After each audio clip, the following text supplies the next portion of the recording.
Binge or Bin from Independent TV, giving you the lowdown on which TV shows are binge-worthy and which ones are bin-worthy. This week, we've been watching new Netflix sitcom Blockbuster and the return of HBO series The White Lotus. And we'll introduce you to our pick of hidden gems we think you should be watching. Annabel!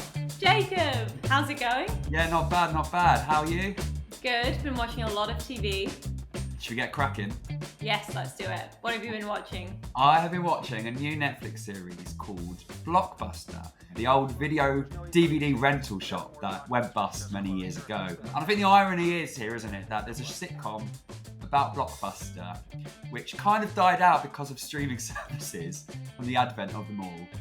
And here we have a sitcom set in a video rental store on Netflix. So there's an irony there, and I don't think it was lost on many people when the show was announced. The whole plot line is it is the last remaining blockbuster in the world, and it's just about how these disparate souls who come together to work in this place, they're respectively kooky, as you'd expect for a sitcom. It's a workplace comedy, a lot like Superstore, which isn't a surprise to anyone who watched the show and knows the name Vanessa Ramos, who has created this series. She cut her teeth on Superstore, and also Brooklyn Nine-Nine, which I know we both love and is fantastic. And you have Melissa Fumero, who plays Santiago in Brooklyn Nine-Nine. And we've got Randall Park, who's been in lots of sitcoms. I mean, basically, it's a smorgasbord of sitcom stars that you would have seen in the past. Sorry if I haven't seemed stoked to be suddenly working the same job I had in high school, just so I can afford the studio apartment I had to rent because I caught my husband Aaron on a date with a 25-year-old, also named Aaron. Why is that worse? I don't know,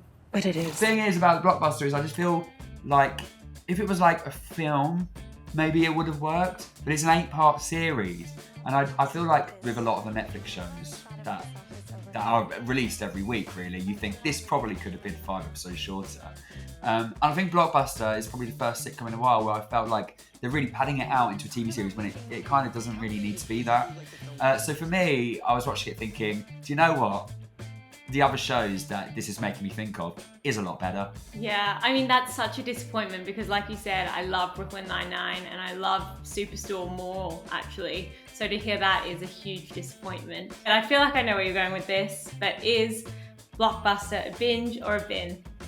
You know what, if Blockbuster was a film, like a one-off film, or maybe like a little film series where they did one every other year or whatever, I'd watch it because it's got promise. That's the thing, it has a lot of promise and there's a lot of charm to it. And who knows, maybe it could become like a cult favourite in the long run. It's not shockingly bad, but it's just not alarmingly brilliant either. It's just kind of somewhere in the middle. And I would say Blockbuster is a bin.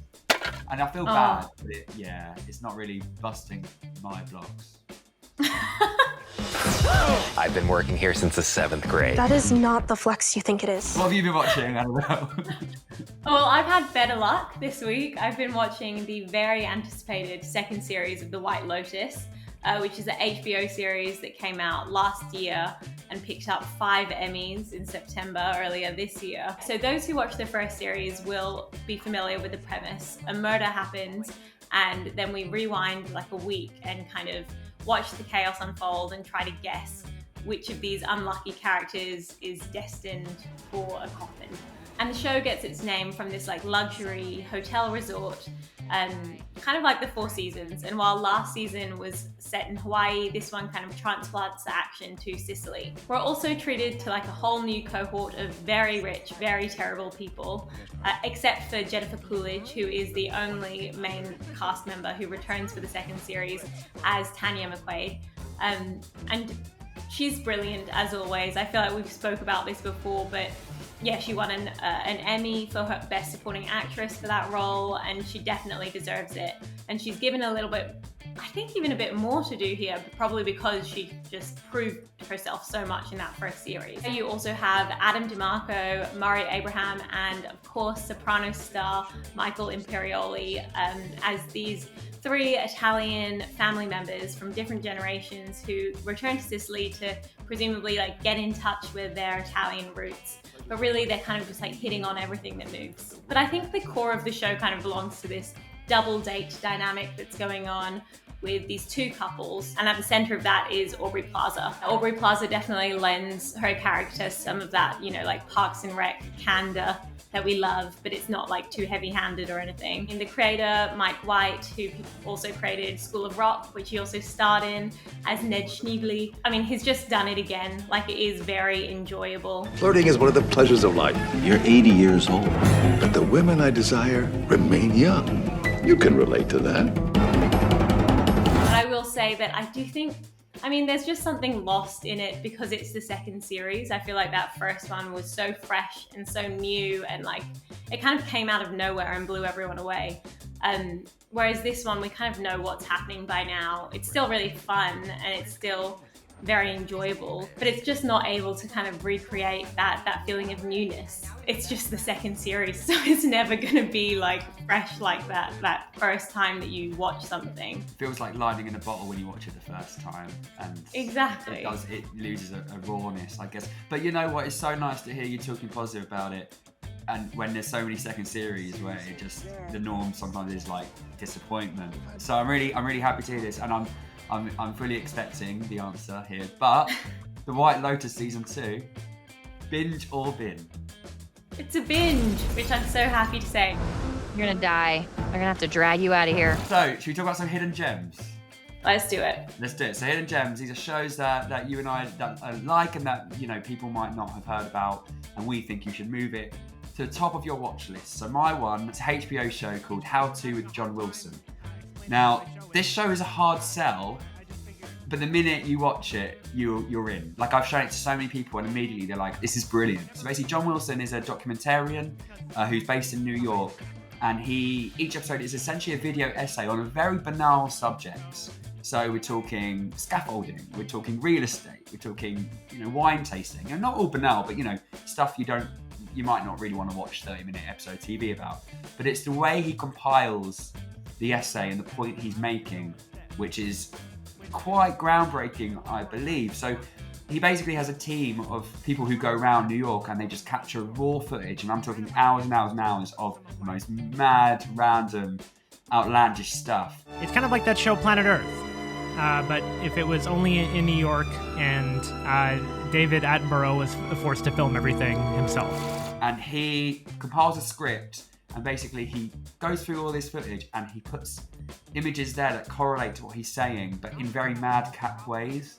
So you're watching it and he's making quite a poignant point, but the image that is accompanied with, you're just like, it's kind of genius. And he goes down these goose chases and he meets the most random people, and none of these are actors, these are all actual people out there in the world. Executive producer is Nathan Fielder, who people obviously know for Nathan For You and most recently The Rehearsal, which was a hidden gem of mine a few weeks back. These guys are just kind of seeing in a new age of documentary TV making. They're very left field personalities, very insular guys.